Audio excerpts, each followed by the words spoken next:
This video is a compilation of 5 swords created using just commands which I think you should add to your world.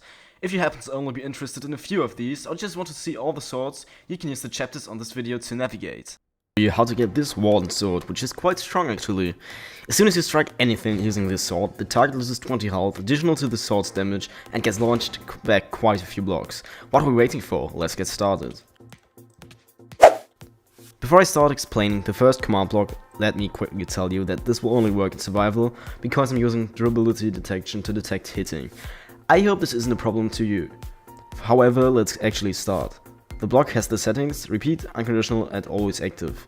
It executes a command as each player, holding a diamond sword with a data value of 1, which means the loss of 1 durability to indicate the hit. The command is executed at the fitting player's positions, and its location originates from the player's eyes.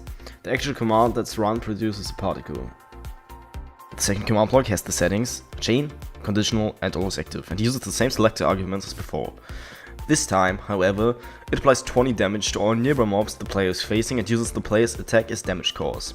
You can both change the cause of damage to, well, let's take magic for example, and change the amount of damage, which is 20 in this case. Just change the number to whatever you want. While the settings remain the same, the next command function certainly differs from the one before. It teleports hit targets back. If you want to change the height of the knockback, change the 3 to anything else. If you want to adjust how far the knockback goes, though, just the second number, which is 10. Minus 10. Now keep the settings once more, but use unconditional this time instead of conditional. This block applies little animation to the player hitting. You can increase the animation's length by increasing the number 1 at the very end. You can also decrease it by doing the opposite, but honestly I wouldn't recommend either. This plays the sound of the warden dying to the, hitting player. I just thought this might be a little, fun addition. And finally the player gets back a completely undamaged diamond sword.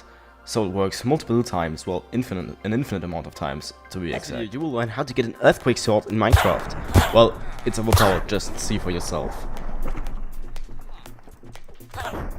Okay, so before I start showing you the commands, this is gonna work in survival only because it tests for durability of the diamond sword.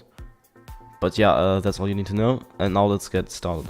Okay, if the diamond sword in your hand has the data value of 1, which means it has lost 1 durability. This one is going to be triggered, and it just, applies a camera shake to you. That's this kind of earthquake thing you could see, because the screen was shaking. The camera shake has an amplifier of 4, and a duration of 0.3 seconds. So okay, the second command block basically tests for the same thing. It also tests if you've got a diamond sword in your hand with a data value of 1, which means durability loss of 1. So if that's the case, it runs it plays the sound to each player within 5 blocks of you, and the sound is the sound of a random explosion. Well, I think that's kind of obvious. And it has a volume of 1 and a pitch of 0.2, which is why it's a bit deeper than usual. So okay, this is the command that applies the actual damage. If you want to increase the damage, then increase the number 15 or vice versa. Important, the next command block is on unconditional and not conditional as the ones before, except for the repeating one.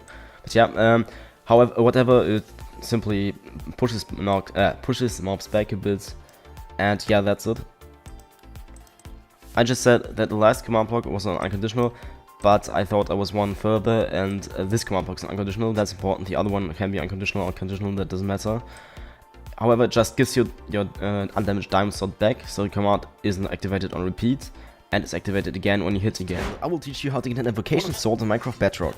Strike your foes to summon Evocation Fangs below them, or simply crouch to unleash all of the Illogist's power onto one target. Okay, so first, to get things out of the way, this is only gonna work in survival, because it uses durability detection. The first command block has the settings, repeat, unconditional, and always active.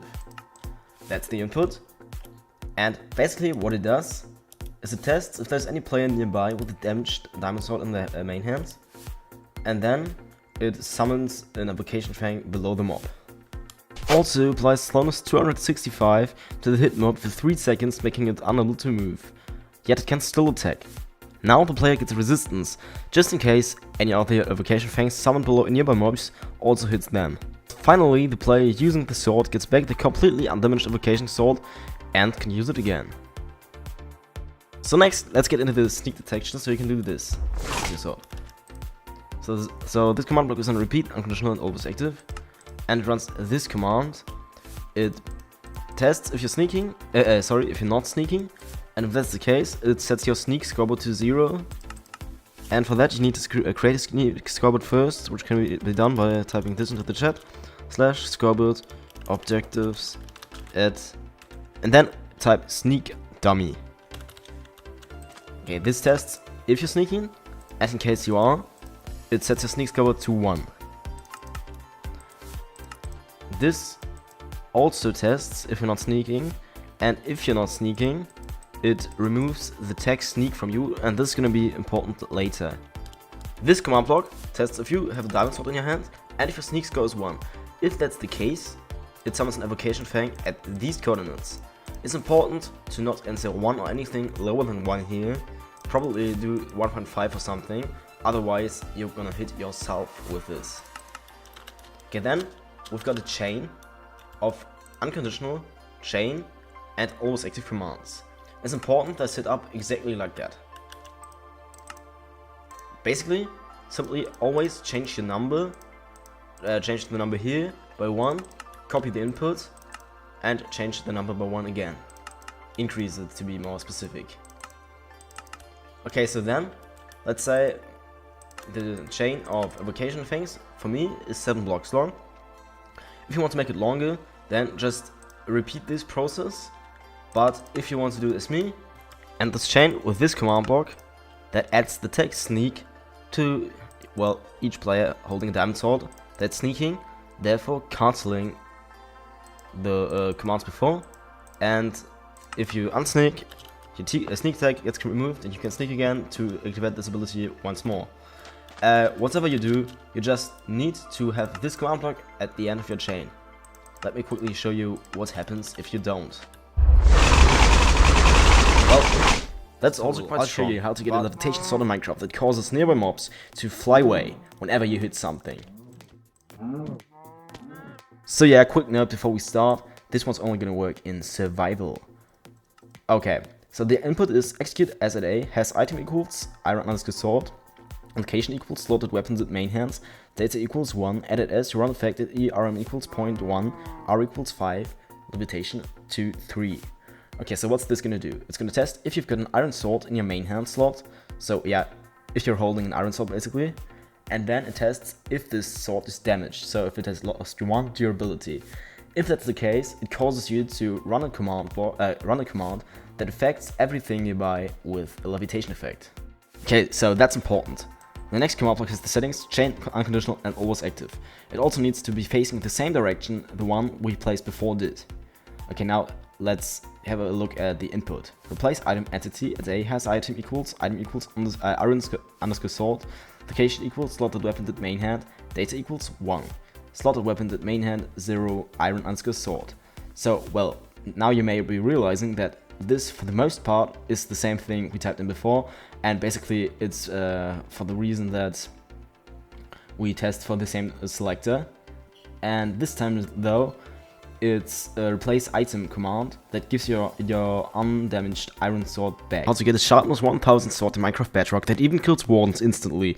And the best part about it is that it just requires 1, well, optionally 2 command blocks. Let's get started. As I already hinted at, this first command block is optional and doesn't apply any damage. Yet, I still think it's a cool little addition because it actually applies an enchantment to the sword. The actual damage, or sharpness, comes from another source which I'll explain in a second. The settings of this block are repeat, unconditional, and always active, along with its input being enchant, at A has item equals diamond_sword, location equals slotted weapon at main hand, sharpness 5. As for what it does, I already kind of told you. It applies a sharpness 5 enchantment to each diamond sword that's being held. The second and this last command block has the settings, chain, unconditional, and always active, but frankly it doesn't matter whether it's in chain or repeat. Other than that, the input being effect at A has item equals diamond_sword, location equals slotted weapon at main hand, strength 100 true, is still quite similar regarding the selector, but this time, each player holding a diamond sword gets a strength 101 effect. You can turn this up to 255, which is an amplifier of 256, but this won't matter probably, unless you're doing like a map or something, in which bosses have extremely much health. Did you know that you could also maximize other enchantments in Minecraft Bedrock using solely commands? Here's one other example. Furthermore, like and subscribe if you enjoyed watching.